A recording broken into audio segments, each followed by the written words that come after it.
Enough is enough, Australia.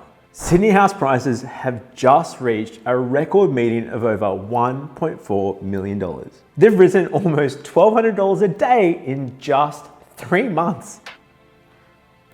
Properties are now selling for $300,000 or more above the price guide. In fact, this property just resold after its owner had held it for just 1 year, making over $12,000 in capital gains per day. I mean, come on Sydney, what the hell? And that's a bit unfair. Not that Sydney's alone in this, because house prices in Melbourne, Brisbane, Adelaide, Canberra, Perth are also in record highs. It's supposed to be in the middle of a pandemic, not the largest property boom that we've ever seen. It's all good and well if you're already on the property ladder. You can just sit back, relax and enjoy the ride. But what if you're still searching for your first home? Is this it? Are you going to be priced out of the market forever? Well, maybe not. There could be light at the end of the tunnel if the government, the RBA, APRA pull their fingers out and actually do something about the problem.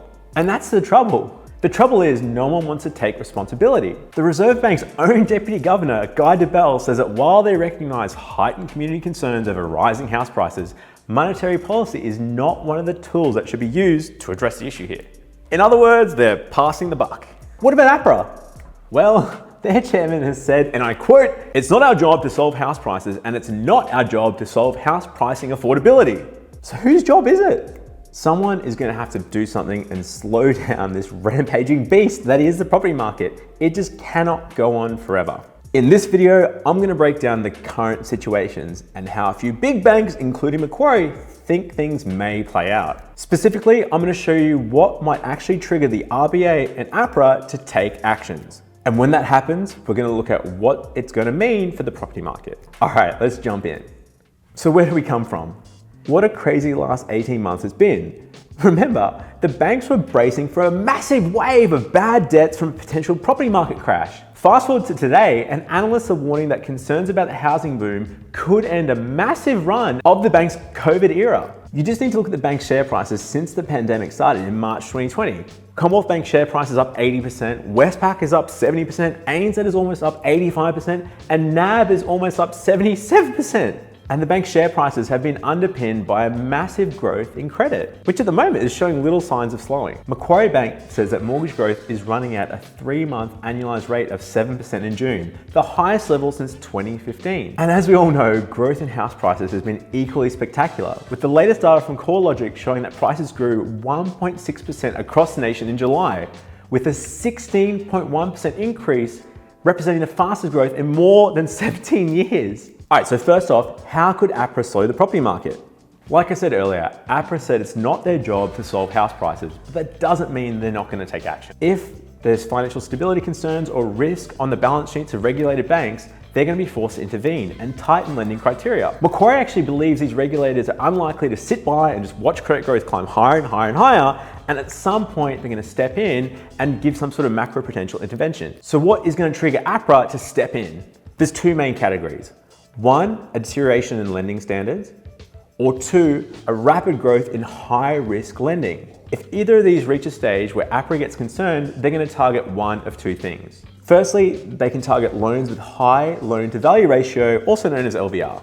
Now, the reason why this one's probably unlikely is it's going to go against the government's own first home loan deposit scheme, which facilitates higher LVR lending. So it's more likely they're going to go for option B, limiting high income to debt lending, also known as DTI.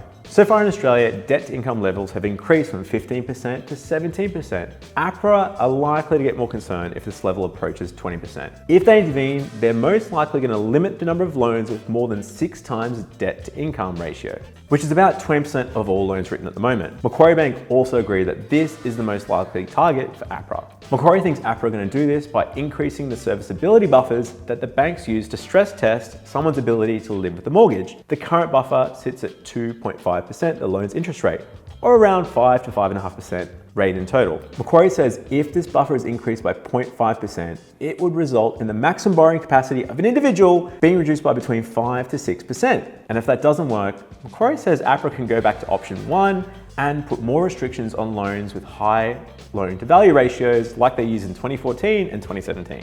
They might also look to target non-bank lenders. Non-bank lenders have gained the most market share over the last few years.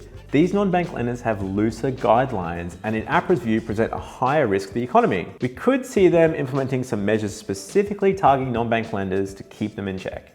An example of a non-bank lender is like Pepper Money, Liberty Financial, Latrobe Financial. They're non-bank lenders that compared to the banks will do slightly riskier lending. And what about the RBA? Listen, more or less, the RBA have been telling us they've got bigger fish to fry. The housing market for them takes a back seat compared to managing unemployment. Jobs. At this point, it looks like they're going to continue to keep interest rates low and stimulate the economy until we see unemployment into the 4% range. This is going to help the RBA achieve their goal of putting upwards pressure on wages and inflation. Question is, when is it going to happen?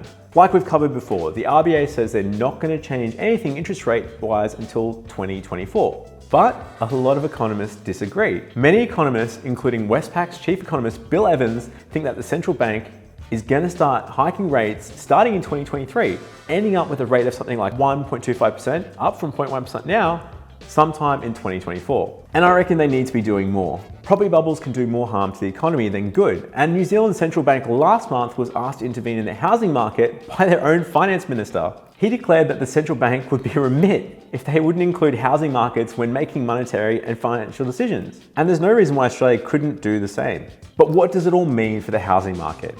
Well, there's no relief on the short-term horizon. Prices are predicted to spike by 18% nationally this year, according to forecasts by Westpac. Things are possibly going to slow down next year, with prices predicted to rise a further 5% next year. Westpac actually think there's going to be a rise of 7% in the first half of 2022, which is when APRA might finally intervene. Westpac is saying we might see a turnaround in 2024 with higher interest rates, lower affordability, and tightening policy by APRA.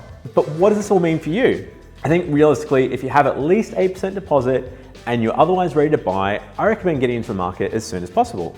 Otherwise, based on all these forecasts, the market could run away from you and you could find yourself priced out. If you don't have a deposit and you can't get a guarantor loan or a gift from your parents, or even one of the government schemes, then you might need to wait things out for the next year or two while you build up that deposit. So that's it for today, guys. What did you think? What way do you think the market's gonna go? Are you ready to buy? Are you gonna wait? If you are ready to buy, give us a call. We help home buyers from around Australia. We're mortgage brokers, we're based in Brisbane. So hit us up at huntergalloway.com.au. Until next time, see ya.